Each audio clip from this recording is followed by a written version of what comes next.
Yo, what's going on, guys? Anthprix here. So today I have a new video. A few weeks ago I did a 2020 Senate prediction video, so I decided, you know what, let's do another one, because some things have changed over the past few weeks.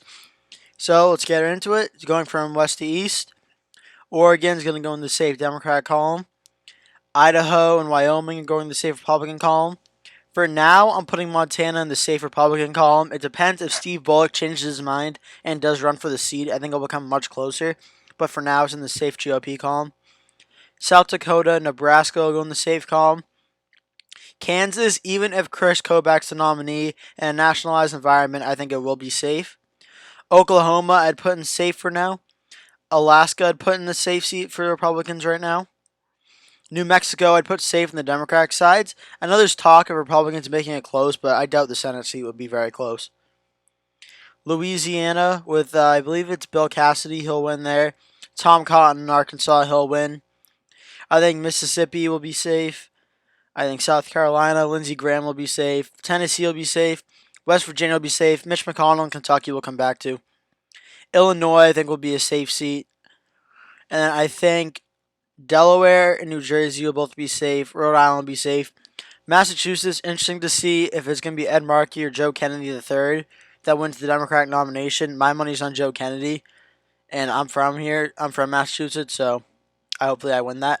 Yeah, I put that in the safe column, and I would put Virginia in the safe column as well. So now Republicans will have at least 45. Democrats will have at least 43. To start off, I'm going to say Texas goes in the likely Republican column for now. I think Republicans are going to do very good there in Texas. John Cornyn's more popular than Ted Cruz. I think Democrats are going to put Minnesota in the likely column for now. I mean, Minnesota could get close, no doubt, but we haven't really seen any data backing that up yet. So for now, it's a likely Democratic state. I'm going to put Kentucky in the likely column right now for Mitch McConnell. He's the top target of the Democrats, in my opinion, because he's the majority leader. And if the Democrats could get him, that'd be huge. But I guarantee the RNC is going to pump a ton of money into that seat. So I think Mitch McConnell is going to win. Georgia, for now, I'd put in the lean column. I think Georgia's both seats are going to go lean. It's only showing one, but that means both of them are in the lean column here. And Jon Ossoff, if he really wanted to win, he should be running for the open seat and not against David Perdue. I think it's a very dumb move on his part, but maybe he knows something I don't. I'm not sure. Okay, Alabama. I'd put Alabama in the likely column right now.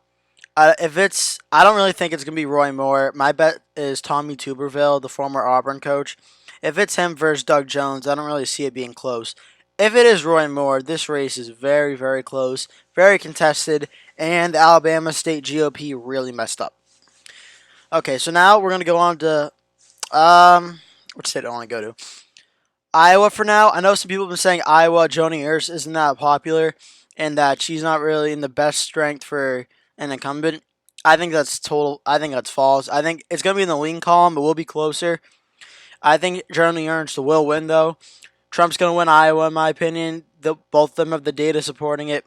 Also, both of them are going to be incumbents, which definitely helps out. So I think Joni Ernst will win in Iowa.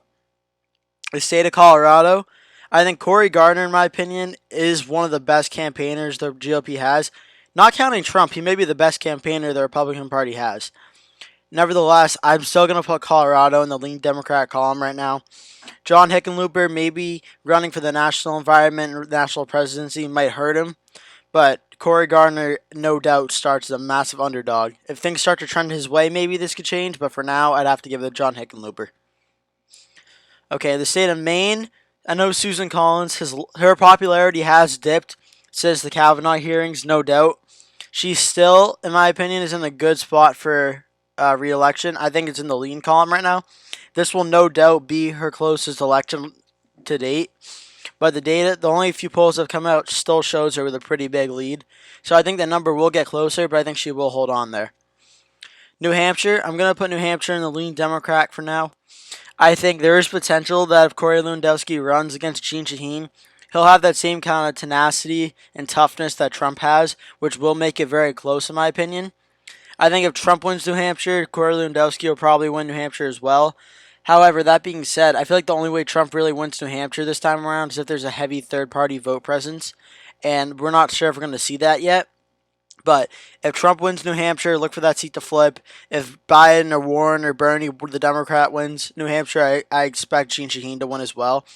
I wouldn't really hold it against Jeanne Shaheen to outperform the Democrat at the top of the ticket because she isn't a popular incumbent senator and well liked in New Hampshire. I've been up to New Hampshire a few times. I haven't really heard anyone saying that much bad stuff about Jeanne Shaheen. So she is in very good standing for re-election. But the fact this election is so partisan, I'd put it in lean Democrat to start. Okay, so now we're down to the 3 final Senate seats that I see as the most contested. I think of the 3, I think North Carolina is going to go in the lean Republican column for now. I think that Thom Tillis is in pretty good standing for re-election. North Carolina doesn't really like to re-elect its senators all too often, but I feel like the changing of a more partisan electorate may help Thom Tillis out with President Trump being on the ticket. So just that alone, I'd give it to the Republican column narrowly. Arizona, I'll go to Martha McSally against Mark Kelly. This is going to be one of the most expensive Senate races this year or in 2020. I think Martha McSally has a narrow, slight edge right now, like very, very close. I honestly would go so far to maybe putting it in the tilt column. Maybe I'm going to leave it in the lean column for now, but there's definitely potential for Mark Kelly to win this race. I just think at this moment with President Trump on the ticket, I feel like Martha McSally will win with President Trump maybe helping her go over the finish line. But Mark Kelly could easily win in the state of Arizona.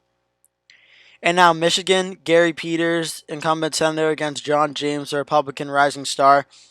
This is one that's probably going to piss a lot of people off, but to be honest, I don't care. I feel like this is a gut feeling on this one. My Michigan gut feeling is kind of like my gut feeling last year in Missouri. Every political prediction YouTuber I saw was saying that, oh, Claire McCaskill's got it, Missouri's going to go blue, and I said, I don't think so. I think Josh Hawley's going to win here. I had kind of a gut feeling about it. Michigan, I have that same feeling. I think John James is a very good candidate, probably the best candidate we could get for the Senate in Michigan for the GOP. And Gary Peters, it's not that he's unpopular, but nobody really knows what he does. And that's the thing, when your name isn't big enough, people can say, oh, I know him, he's doing a good job. They say, we have a senator named Gary Peters, or, yeah, he's our senator, we don't really care. Then I feel like that's enough for people to say, all right, well, I don't know much about him, so I'm not going to go out and vote for him. That could be enough for Republicans like John James to come in, get increased voter turnout, and then also win the Senate seat narrowly and flip it. So I think John James will win in Michigan, but he'll flip it by under 1% in my mind, no doubt. I don't know if President Trump's going to win in Michigan. I think, honestly, you could see John James outperform President Trump here, which would kind of be unheard of, especially considering President Trump won Michigan last time. But for President Trump to win in Michigan again, he only got 47.3%, and in my mind, no doubt turnout will be higher this time around. So there'll have to be a big third-party vote presence, and if not, John James, I think, can still win the seat no matter what, but President Trump's probably going to need help from a third-party candidate. So that's my updated election prediction for the 2020 Senate seats. I have Republicans at 54, Democrats at 46. Democrats flip the state of Colorado, while Republicans flip Michigan and Alabama. So thank you so much for watching. Please like and subscribe for more content, and I'll see you in the next video.